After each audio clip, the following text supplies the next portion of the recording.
यह कहानी एक गांव की है जहां ईमानदारी और धूर्तता के बीच एक अनोखी लड़ाई होती है। रवि एक मेहनती किसान था जो अपनी जमीन में खून पसीना बहाकर फसल उगाता था। वहीं विजय गांव का सबसे चालाक व्यापारी था जो लोगों से धोखा कर अपना फायदा उठाता था। लेकिन कहते हैं ना, जैसी करनी वैसी भरनी। ये कहानी इसी कहावत को सच साबित करती है। रवि भैया, ये तुम्हारी फसल तो खूब लहलहा रही है। क्यों ना इस बार मैं तुम्हारी पूरी फसल खरीद लूं, वो भी अच्छे दाम पर। अच्छे दाम? तुम और अच्छा दाम? तुम्हारे इरादे कुछ ठीक नहीं लग रहे विजय। अरे नहीं भाई, इस बार तो मैं तुम्हें गांव के सबसे बड़े व्यापारी से मिलवाने वाला हूँ।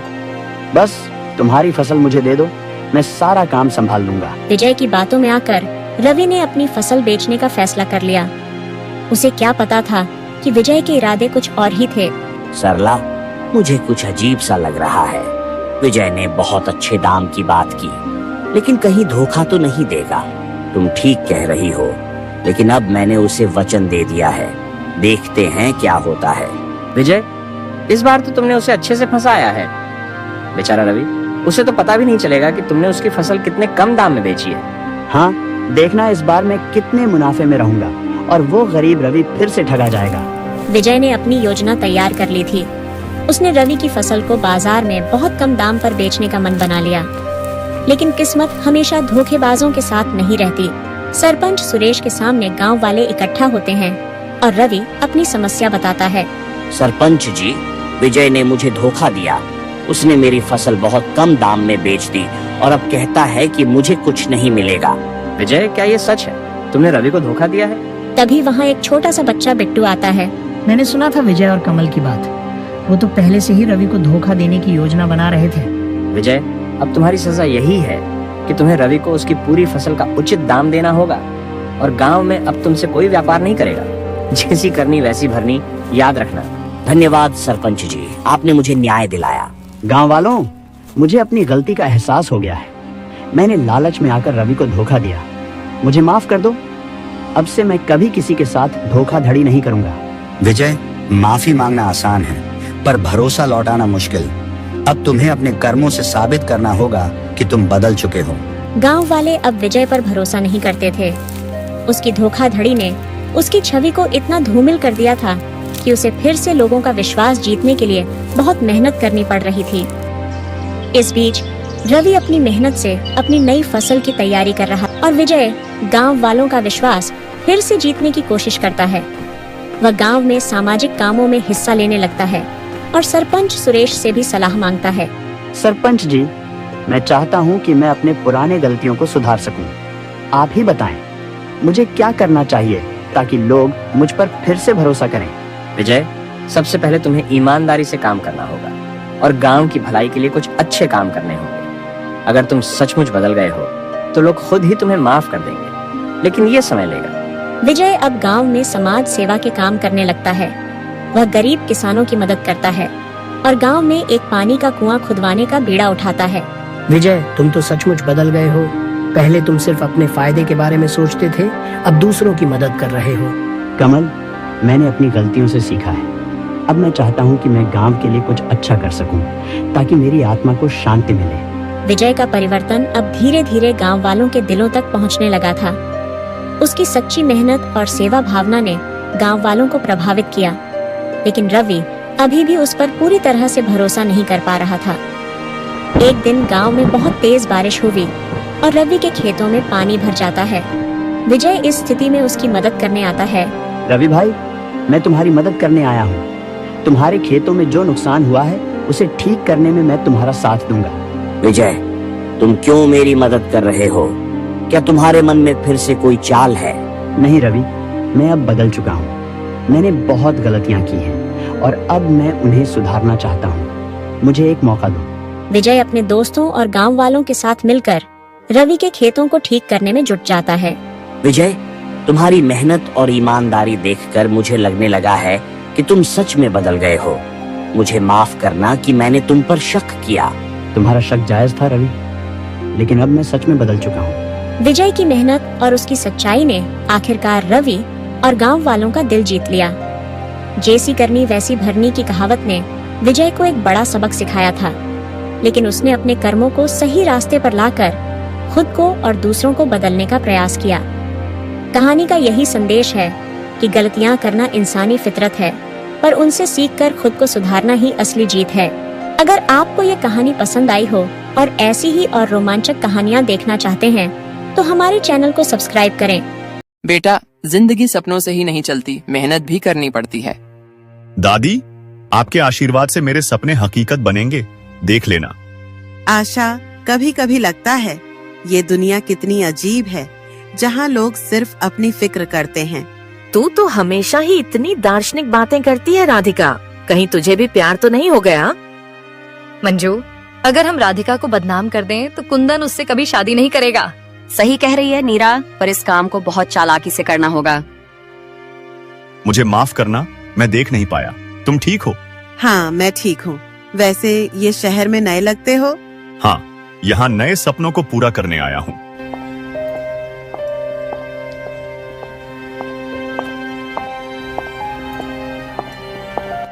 यार कुंदन, ये सपने वपने छोड़। तेरी दादी कह रही थी कि तूने बचपन में सपना देखा था कि तू चांद पर जाएगा। अब जाके सपना पूरा कर। नवीन, तेरी बातें सुन के सच में चांद पर जाने का मन कर जाता है। कुंदन को उसकी जगह दिखानी होगी। ये शहर मेरा है और मैं किसी को अपना सपना पूरा नहीं करने दूंगा। बिल्कुल, उसे खत्म कर देते हैं। तुम्हारे सपनों में जगह है मेरे लिए। क्या कुंदन, तुम मुझे बताओगे? सपनों में नहीं, हकीकत में तुम्हें साथ लेकर चलना चाहता हूँ, और हमेशा के लिए। समझी कि और अच्छे से समझाए।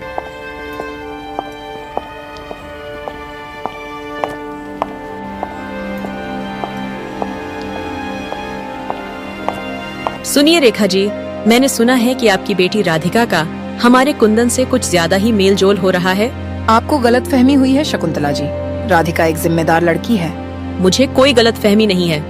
मैं अपने बेटे के लिए कोई भी समझौता नहीं कर सकती।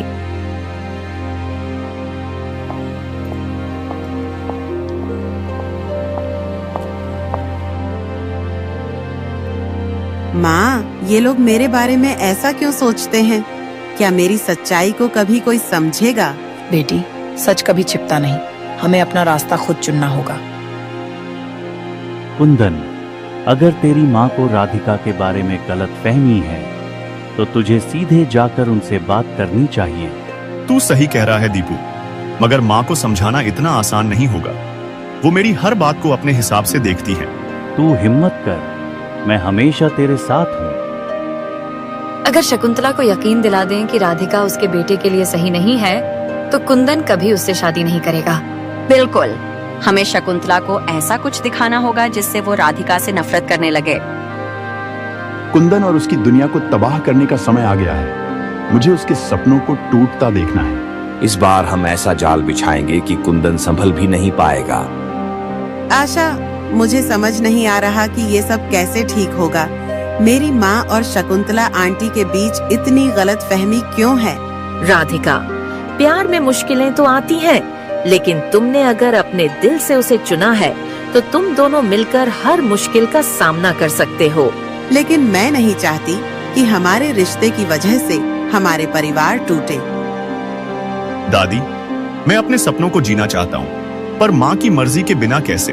बेटा, सही और गलत के बीच का फर्क समझने में दिल की सुनना जरूरी होता है। तुम्हें खुद फैसला लेना होगा।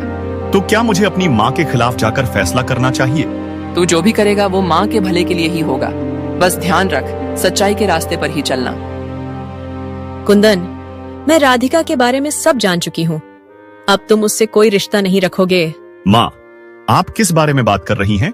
राधिका ऐसी नहीं है। तुम्हें मुझ पर यकीन नहीं? अगर तुमने उससे मिलना बंद नहीं किया तो मैं तुम्हें अपना बेटा नहीं मानूंगी। कुंदन एक गंभीर दुविधा में फंसा है। क्या वो राधिका और अपने सपनों को चुन पाएगा या माँ की मर्जी के आगे झुक जाएगा? कहानी में तनाव बढ़ता जा रहा है और साजिशें गहरी होती जा रही हैं। अगले एपिसोड में देखिए कुंदन का निर्णय, राधिका का संघर्ष और साजिशों का। एक छोटा सा परिवार रहता था जो कर्ज के बोझ तले दबा हुआ था। रमेश, जो एक गरीब किसान था, अपनी मेहनत से अपने परिवार का पालन पोषण करता था। उसकी पत्नी राधा और 2 बच्चे मोहन और सुधा हमेशा उसकी मदद करते, लेकिन कर्ज का बोझ उनके जीवन को कठिन बना रहा था। रमेश, फसल भी ठीक से नहीं हो पाई और साहूकार का कर्ज सिर पर है। हम कैसे चुकाएंगे? राधा, मैं जानता हूँ। मैंने सोच रखा है कि साहूकार से बात करूंगा। शायद वह कुछ समय और दे दे। यह कहकर रमेश साहूकार के घर गया जिससे रमेश कर्ज लिया था। रमेश, तुम्हारा कर्ज बढ़ता जा रहा है। अगर तुम समय पर नहीं चुकाओगे तो तुम्हारी जमीन को गिरवी रखना पड़ेगा। साहूकार जी, कुछ समय और दे दीजिए। फसल अच्छी नहीं हुई इस बार। अगर कुछ समय और दे देंगे तो बड़ा मेहरबानी होगी। मैं तुम्हें 1 हफ्ते का समय दे रहा हूं। अगर तब तक कर्ज नहीं चुकाया तो मैं तुम्हारी जमीन ले लूंगा। उसके बाद रमेश अपने घर आ जाता है। रमेश, मैंने सुना तुम्हारी हालत ठीक नहीं है। अगर तुम्हें कुछ मदद चाहिए तो बताओ। नरेश, मुझे थोड़े पैसों की जरूरत है। अगर तुम मुझे उधार दे सको तो मैं बहुत आभारी रहूंगा। मैं तुम्हें उधार दे सकता हूँ, लेकिन इसे जल्दी लौटाना होगा। ठीक है नरेश भाई, मैं तुम्हें 1 या 2 हफ्ते में पैसे लौटा दूंगा। नरेश रमेश को पैसे देकर वहां से चले जाता है। अगले दिन रमेश, गांव की बैठक में तुम्हारे कर्ज के बारे में चर्चा हो रही है। क्या तुम कुछ समाधान निकाल पाए हो? सरपंच जी, मैं हर कोशिश कर रहा हूँ, लेकिन अभी तक कोई रास्ता नहीं निकला है। हम गांव के लोग हैं, एक दूसरे की मदद करनी चाहिए। मैं गांव वालों से कहूंगा कि तुम्हारी मदद करें। उसके बाद रमेश वहां से सीधे अपने खेत में पहुंचता है। हे भगवान, अब तुम ही मदद करो। मुझे कुछ समझ नहीं आ रहा कि मैं क्या करूं। उधर सुधा अपने घर में अपने भाई से बोलती है। भाई, मैं कुछ पैसे बचा कर रखी थी। ये पैसे बाबा को दे दो, शायद इससे कुछ मदद हो सके। दीदी, तुम्हारा ये त्याग बहुत बड़ा है। मैं इसे बाबा को दे दूंगा। ये लो रमेश, ये थोड़े पैसे हैं, इससे शायद तुम्हारा कुछ काम बन जाए। नरेश भाई, मैं आपका सदा आभारी रहूंगा। रमेश नरेश से पैसे लेकर अपने घर लौट जाता है। घर लौटते ही राधा भी रमेश को थोड़े पैसे देते हैं। राधा, नरेश ने कुछ पैसे दिए हैं, इससे हम साहूकार का थोड़ा कर्ज चुका सकते हैं। ये अच्छा हुआ, लेकिन क्या ये पैसे काफी होंगे? काफी तो नहीं होंगे, लेकिन साहूकार को दिखा सकेंगे कि हम कोशिश कर रहे हैं। इससे वह और समय दे सकता है। बाबा, क्या हमें अब और मेहनत करनी पड़ेगी? हाँ बेटी, हमें मेहनत करने से कभी नहीं डरना चाहिए। मेहनत से ही सफलता मिलती है। सुधा को यह कहकर रमेश साहूकार को पैसे देने चले जाते हैं। रमेश, ये पैसे कर्ज की एक छोटी सी किश्त के बराबर हैं। तुमने समय पर पैसे दिए, इसलिए मैं तुम्हें और 1 महीने का समय देता हूं। लेकिन याद रखना, इसके बाद तुम्हारी जमीन का फैसला करना पड़ेगा। धन्यवाद साहूकार जी। मैं पूरी कोशिश करूंगा कि अगले महीने सारा कर्ज चुका दूं। कोशिश से कुछ नहीं होता रमेश। मुझे पैसा चाहिए, वादा याद रखना। अगले दिन रमेश सुबह ही खेत गया। मुझे अपनी मेहनत से ही सब कुछ हासिल करना होगा। अगर इस बार फसल अच्छी हो गई तो कर्ज चुकता हो जाएगा। तभी खेत में रमेश का बेटा मोहन आया। बाबा, मैं भी आपकी मदद करूंगा। हम साथ मिलकर इस फसल को सफल बनाएंगे। तुम्हारी मेहनत ही हमारी सबसे बड़ी पूंजी है बेटा। हम सब मिलकर ये कर लेंगे। अगले दिन सरपंच गांव वालों से कहता है, रमेश की हालत बहुत खराब है। अगर हम सब मिलकर उसकी मदद करें तो उसका कर्ज उतर सकता है। हमें अपने गांव के लोगों का साथ देना चाहिए। हाँ सरपंच जी, हम सब मिलकर रमेश की मदद करेंगे। आखिरकार गांव का एकता ही उसकी सबसे बड़ी ताकत है। आप सभी की मदद के लिए धन्यवाद। मैं इस कर्ज को जल्द से जल्द चुका दूंगा और आपके विश्वास को कभी नहीं टूटने दूंगा। रमेश, हम सब तुम्हारे साथ हैं, तुम अकेले नहीं हो। रमेश, मैंने तुम्हारे बारे में सुना है। गांव वाले तुम्हारी मदद कर रहे हैं, लेकिन याद रखना, अगले महीने तक सारा कर्ज चुकाना होगा, वरना तुम्हारी जमीन मेरे नाम हो जाएगी। साहूकार जी, मैं आपके कर्ज को चुकाने के लिए पूरी कोशिश कर रहा हूं। अगर मेरी मेहनत रंग लाई तो मैं आपको 1 महीने के अंदर सारा पैसा लौटा दूंगा। रमेश अपने घर आया। हे भगवान, इस बार मुझे निराश मत करना। इस फसल पर हमारा पूरा भविष्य टिका है। हम सब तुम्हारे साथ हैं रमेश। चाहे कितनी भी मुश्किल आए, हम इसे पार कर लेंगे। बाबा, मैंने स्कूल में अपनी कक्षा में सबसे अच्छे अंक प्राप्त किए हैं। मोहन, तुम्हारी सफलता ही मेरी असली कमाई है। तुम यूं ही मेहनत करते रहो और एक दिन हम सबकी मेहनत का फल मिलेगा। कुछ दिन बाद इस बार की फसल बहुत अच्छी हुई है। अब हम कर्ज चुका पाएंगे और हमारी जमीन भी बची रहेगी। सचमुच रमेश, तुम्हारी मेहनत रंग लाई। अब हमारा परिवार सुरक्षित है। बाबा, इस बार दिवाली पर हम सब अच्छे कपड़े पहनेंगे और ढेर सारी मिठाइयाँ खाएंगे। कड़ी मेहनत और गांव वालों के सहयोग से रमेश ने अपने कर्ज का बोझ उतार दिया। फसल की अच्छी पैदावार ने उनके जीवन को बदल दिया और गांव में उनकी स्थिति मजबूत हो गई। यह कहानी हमें सिखाती है कि कठिनाइयों का सामना धैर्य, मेहनत और एकता से किया जा सकता है।